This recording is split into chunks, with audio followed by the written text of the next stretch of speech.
The sudden disappearance of 84-year-old Nancy Guthrie from her Tucson home stunned not only her family, but also a nation that had come to know her as the quiet, steadfast mother behind television journalist Savannah Guthrie. For decades, Nancy appeared to embody resilience, grace, and unwavering devotion to her children and grandchildren. But in the days following her disappearance, an unexpected discovery began to unravel a startling truth. Hidden beneath the image of a devoted widow was a carefully guarded secret life that stretched back more than 30 years. What investigators and family members uncovered would challenge everything they thought they knew about Nancy, the life everyone thought they knew. After her husband Charles died of a heart attack in 1989, Nancy was left to raise 3 teenagers alone in Tucson, Arizona. Friends recall how she transformed grief into determination.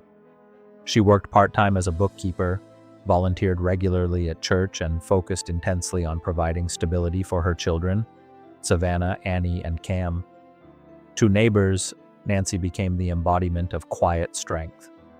Her modest ranch-style home in the Catalina foothills felt warm and dependable, just like her.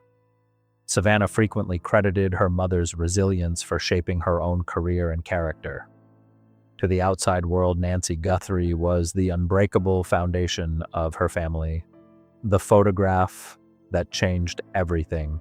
5 days after Nancy vanished, a mysterious envelope arrived at Savannah's New York residence. Inside was a faded photograph dated 1992.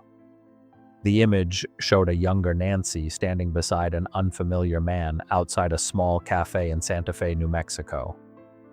Written on the back were the unsettling words, "She deserved more than secrets. Ask about Elena." During a tense video call, Savannah shared the discovery with her siblings. None of them recognized the man or the name Elena. Yet the date on the photograph suggested something unexpected. This moment occurred 3 years after their father's death. The clue opened the door to a hidden past. A chance encounter in Santa Fe. Investigators later traced the photo's origin to a church retreat Nancy attended in Santa Fe in 1991. It was there she met Victor Ramirez, a Mexican-born artist who owned a small local gallery. Victor had come to New Mexico years earlier after political unrest in Mexico City disrupted his life. Both Victor and Nancy had lost spouses, and their shared grief created an immediate connection. Victor was passionate and artistic, a stark contrast to Nancy's structured life in Tucson. What began as a simple conversation during a weekend retreat slowly grew into a bond neither expected. The birth of a second identity. When Nancy returned home, she resumed life as a devoted mother, but something inside her had shifted. Over the following months, she began making occasional weekend trips to Santa Fe. To her children, she described these journeys as church visits or quiet retreats for reflection. In reality, they were visits to Victor. During this time, Victor gave her a nickname, Elena, after a character in a Mexican novel they both loved. Under this new identity, Nancy felt free from expectations. Elena was confident, expressive, and adventurous. The name soon became the symbol of the life she lived only in Santa Fe.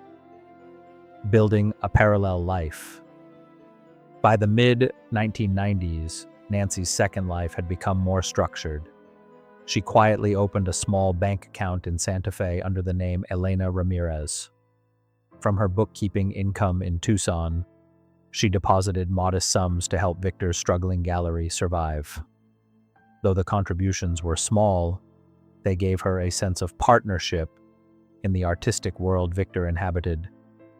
In Santa Fe, Elena helped organize gallery events, met local artists, and occasionally displayed her own paintings under pseudonyms. For the first time in years, Nancy allowed herself to explore creativity and independence far removed from her responsibilities at home.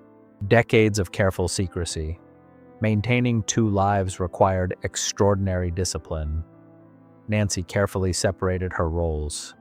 In Tucson, she remained the dependable mother and grandmother, attending church events, baking for family gatherings, and offering encouragement to Savannah as her journalism career flourished. In Santa Fe, however, Elena became a regular presence in Victor's artistic community. She attended lively gatherings, debated philosophy with writers, and danced late into the night at small fiestas. To prevent discovery, Nancy and Victor communicated through handwritten letters rather than digital messages. These letters were hidden in a locked box beneath her bed in Tucson. Love letters and shared dreams. When investigators later uncovered some of Victor's preserved letters, they revealed the depth of their relationship. Victor described Nancy as his guiding light and credited her with helping his gallery succeed. Nancy's responses revealed an internal struggle. She wrote affectionately about her weekends in Santa Fe, but also expressed guilt about keeping such a profound secret from her children. One letter from 2005 reflected her emotional divide. She described Tucson as the place of duty and responsibility, while Santa Fe represented freedom and creativity. For decades, she lived suspended between those two worlds. Growing strain in later years. As time passed, the balance became harder to maintain. Nancy's health began to decline during the 2000s, forcing her to shorten her visits to Santa Fe. Victor later told investigators that their arguments increasingly revolved around whether she should reveal the truth to her family. He encouraged honesty, believing her children might eventually understand. Nancy disagreed.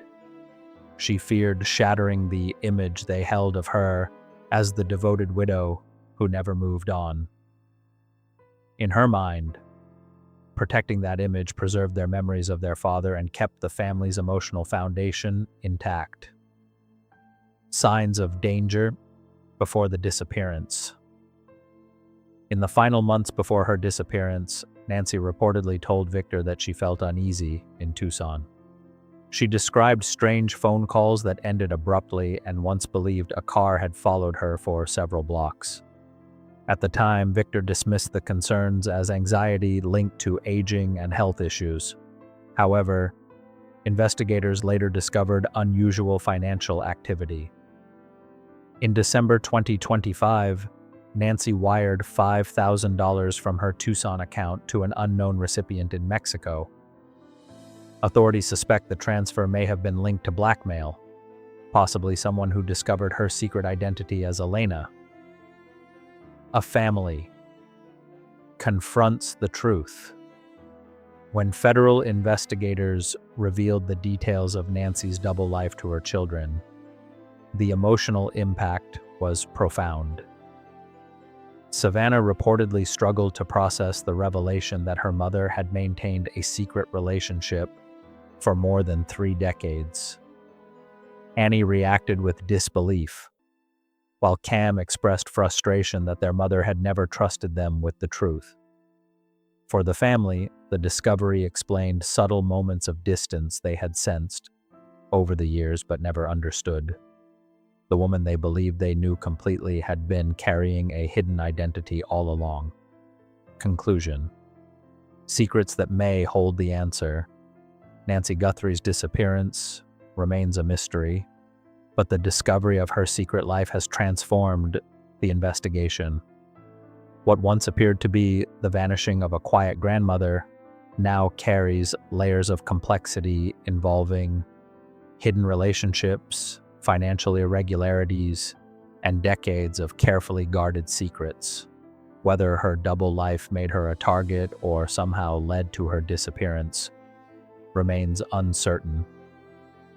What is clear is that Nancy lived far more than the single role her family and the public saw. Somewhere between Tucson's duty and Santa Fe's freedom lies the truth investigators are still searching for.